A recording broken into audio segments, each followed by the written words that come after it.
Hey, what's up? It's always me, Johnny, and today we are gonna talk about this new Mi 11. I know it's not that new actually, because it came out in January, but here where I live and also in Europe, we got this one right now at the beginning of March. So I bought that one and we are gonna test it right now. So let's see what are my first impressions.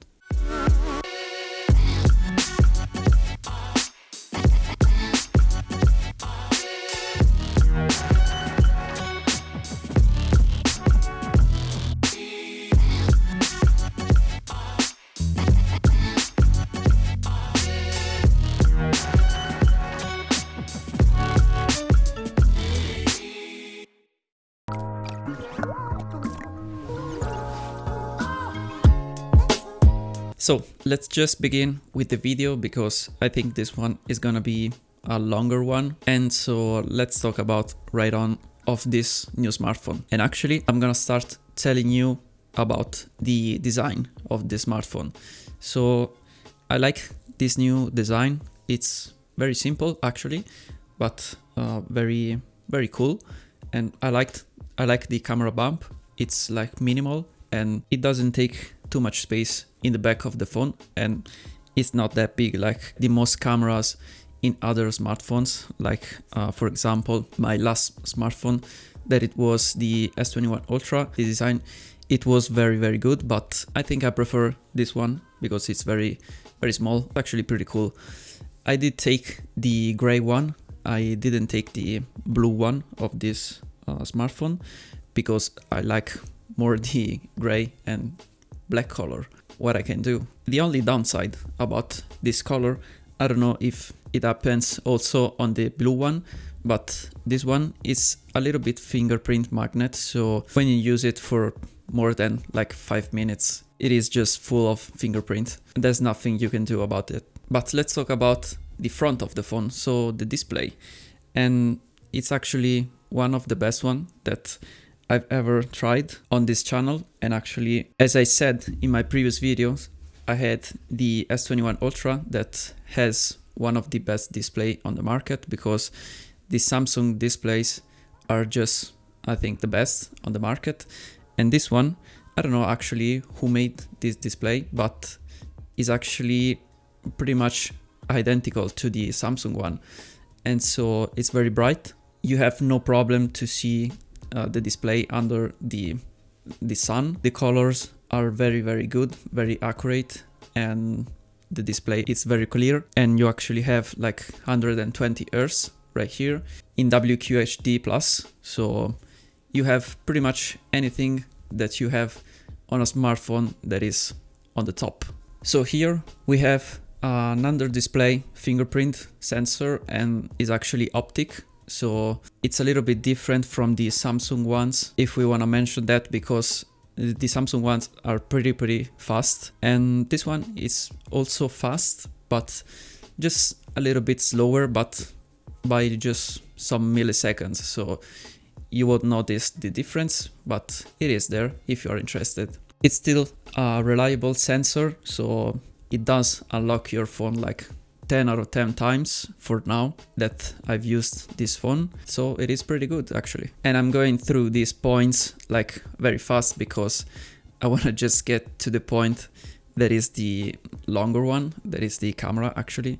And so if you want to know more about one of these points that I'm going through like faster, just let me know down in the comments and I will try to explain more about that. The audio is dual speaker right here, like on the most of the smartphones right now, and it has an high volume, it's very clear. And here on the audio we got some work done by Harman and Kardon, so the famous company about audio stuff, so you may already know that. It is like 5G, we have all the connection, Wi-Fi 6, we have also, for those who are interested in, we have Bluetooth 5.2, you can connect multiple devices like in the same time. And for example, you can connect like multiple headphones, Bluetooth headphones, and you can still listen maybe music in all these headphones. But yeah, let's talk about the camera. And for now, I can tell you that I had this phone for maybe more than a week now, so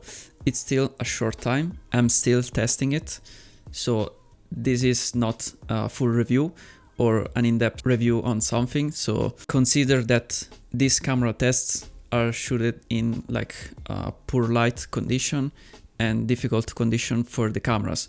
You will see the photo sample and video sample that I've shot it, and you can see there is like a difficult situation for the camera smartphone, of course. So probably, as these are my first impression on this camera, I will do like a more in-depth review because I'm very interested about this camera. So if you haven't subscribed already, just consider subscribing right now because you won't miss that video, because it will be very interesting, and also you can help this channel to grow. But here we have a lot of things to say. Doesn't matter that I've used this phone for a few days or a week or stuff like that, because we have a lot of stuff to say. And actually I've had pretty much all my past phone were Xiaomi, so I know the software, I know the camera app, so I can tell you the differences between the older model and this one. So I'm pretty much informed about the Xiaomi world. And so let's talk about the photo side on these cameras. As you may know, I'm more of a video focused guy, so I used to shoot more videos than photos, but here I can say the photos are very good, and we actually miss something like the telezoom lenses, but we have like one main sensor that is wide, one ultra wide, and one it's like a telemacro sensor. Yeah, the telemacro sensor is like pretty much useless, but sometimes you can just create some cool stuff with it. So it's like useless most of the time, but if you have some creative ideas, you can just use that because it's kind of good actually. So for the main sensor, the photos that came out are just good. Actually, they are not like on the top because we have like other phones that do the photos better. But actually, if you compare it like maybe to an S21 Ultra, yes, the Samsung is a little bit better. But for example, if you shoot like at 108 megapixel, I can tell you that in my opinion, the photo quality is better on this one. I don't know why, I don't know what it is. The sensor on this phone, it's the S20 sensor, so it doesn't have too many differences with the S21 Ultra sensor. That is why the photos are just pretty much identical. And the main difference is that on the Samsung you have like more saturated colors that I don't like too much. But anyway, the super wide angle, it's good. It's not great like on the Samsung, for example. If you have like good light condition, you can shoot pretty much good photos. But if you have poor light condition, unfortunately, the photos are not too good, but they are not garbage. On the camera software, we have actually some new features that are like the super moon, that you can shot the moon with some values already setted. So you can take like a good shot of the moon if it's pretty visible, and actually you can add some text, some special effect on the photo. I will try that for sure, and if I have a good photo, I will just put it on this video so you can see it. Then if on this phone we have like good photo performance, actually when you go into the video, it's where the things get very interesting, because here we also have some new effects, some new cinematic effect, like they call on the camera app of Xiaomi. They are very simple, but if you don't know how to do this effect in post-production, it's actually very useful to have it on the stock camera app, and actually it can get like a little bit more of spice on your video, or maybe you can take your video to the next level and so do just better reels for Instagram or some TikToks, I don't know. So the quality overall, it's pretty much very good in my opinion. And here also, if we want to talk about the super macro mode, so the mode that you can use the macro camera, the telemacro camera actually, I think it's very good. The quality, it's surprisingly decent. So if you want to use that, sometimes you can do that. Instead, the super wide angle, it's pretty much the same thing as the photo side. So it's good. I mean, you can use it because if you want to do like some videos with super wide angle, it's gonna be more steady. You have like more field of view, so you can just shoot more stuff. But the quality depends much more on the light condition, of course. And for the main sensor, actually on this phone, we have like the possibility to shoot in pretty much any resolution and FPS, because we can go from like 8K 30 FPS or maybe 24 to like 720p in like 960 FPS for super slow motion. So you can choose a range of resolution and FPS that is very various. So depends on your shot and on what you have to create. So we have stabilization on pretty much all the resolution until like 4K 60 FPS. If you're gonna shoot in 8K, remember that you don't have the stabilization. That could be like a problem. And also we have the steady mode and the steady mode pro, I guess it's called. The phone shoots in 1080p at 30 FPS, but the phone, it seems like it is on a gimbal. So if you have to do like a very steady shots, you can use those modes. With the right light condition, they're gonna be very good, and you can work on that. We also have the possibility of shooting HDR10. So this mode is very powerful for the colors. The problem is that you have to use an HDR display to just watch those content. It is not very convenient to use it right now because the HDR display are just a rarity, unfortunately, because they are very expensive, and I think pretty much no one has this display if you are not working with those content. So for the last thing that I'm gonna say on the camera is that you can shoot in log actually, and if you are like a filmmaker or a video maker, you know that the log gives you more room to edit your videos if we talk about colors and dynamic range. So this is a very good thing to have on a phone, because I've tried some footage here and the clips looks really good, and I have to try to just do some edits on that. But for the first impressions, this seems very good.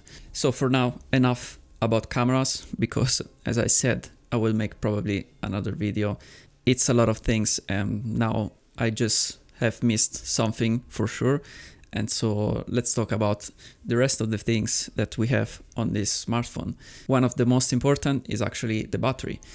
And the battery life is good. I mean, it's not exceptional actually. It's because of course the new chipset inside, and of course because you have WQHD plus display that is running at 120 Hz. You can do like a full day of usage with this phone with I think no problem.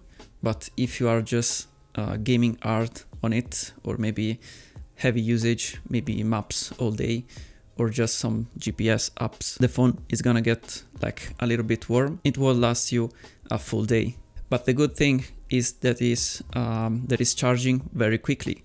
So it has a 55 watt charger, and I think it takes like just a little bit more than an half an hour to charge the phone from 0 to 100. And this one, it's I think the first with 50 watt wireless charging. Of course, if you have like the Xiaomi Wi-Fi charger. Talking about performance, as I said before, this one has the new Snapdragon chipset, so the 888 Snapdragon, and of course it's really good. The performance are on top. You can just watch the benchmarks on the internet and you can see that is one of the best on the market. Just one thing that, as I said before, this one is getting a little bit warm. You can feel it like on the back of the phone, and so this can just discharge the phone like quickly if you compare it to other phone. But I have to still test it and see like with some benchmark and heavy games how it is, and maybe with some updates it can be better. So to end this video, we can say that this year we have a real top phone right here. The only thing that it's missing to be like a good top smartphone, it's like just two things in my opinion, and that is the IP rating, and an official IP rating actually, and the telephoto cameras. But I think those are coming to the pro version or maybe the ultra version of this. I can say that for me is actually a best buy right on, because I bought this one with the promo of Xiaomi on Amazon, that I paid this one, and the Mi Watch that you can see actually the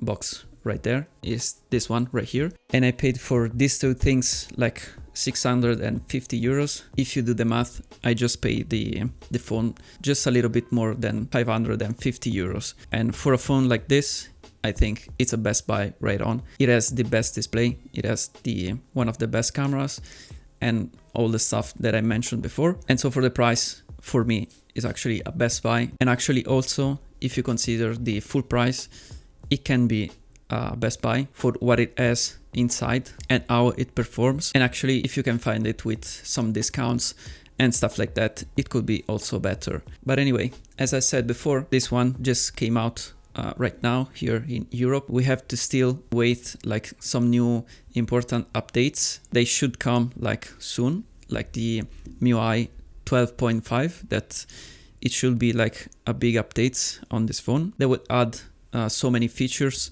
so we have to wait that and see if they can just improve more this phone that is actually very good right now. And so for this, I will keep testing this, and I will let you know for the new updates that will come in the near future. If you haven't subscribed already, just consider doing it right now, because you won't miss any other content on this channel, and actually it will help this channel to grow. And of course, if you liked this video, just hit the like button, because it will take you like a few milliseconds and it's for free. I mean, just hit it right now. Then thank you for your time, and thank you for watching this video, and I will see you in the next one. Bye for now.